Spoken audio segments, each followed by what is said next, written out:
I just arrived in Bhutan, the largely closed, faraway kingdom in the Himalayas that, at the time, saw fewer visitors in a year than Disneyland saw in a day.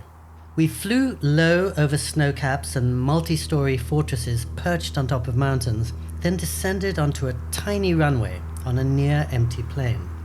The terminal consisted of just 2 small rooms. Locals in traditional dress were gathered on the tarmac itself, and the woman who checked me into Bhutan was called rather propitiously Karma. Nothing was the way it was at home. There were dragons snarling on the eaves of the whitewashed houses we passed on the 2-hour drive into town. Every building in Bhutan at that time was built in traditional style. Candles began to flicker into life through windows as the sky started to darken. The almost pitch-black capital seemed to consist of exactly one main road. The few figures I could see amidst the shadowy shops might have emerged from a different century. Everyone in Bhutan was wearing traditional dress.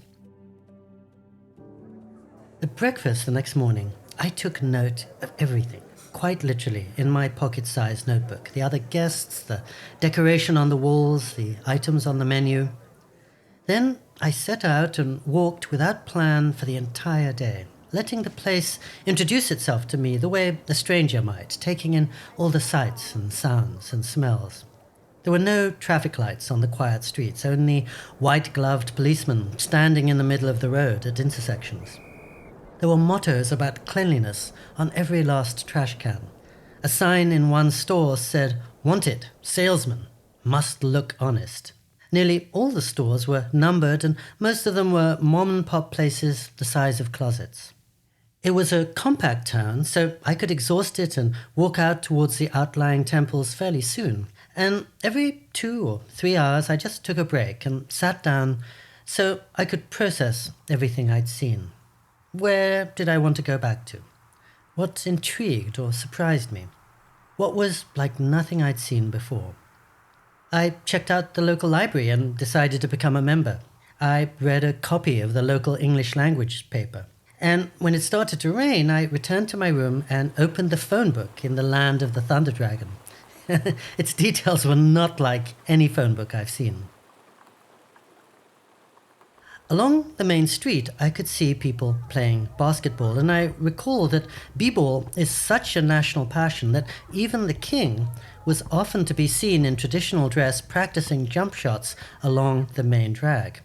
It was said that the Bhutanese mission to the UN had just one important mandate, and that was to record Lakers games to send back to the palace. After maybe 2 days, ideas would start to form in my head, and from then on, I'd really only see what confirmed my preconceptions. In those first 48 hours, though, I was wide open, ready to follow instinct. Everything was new to me, and I couldn't take anything for granted. You only encounter anywhere for the first time once, and open eyes are the only way you can begin to open your heart and possibly your mind.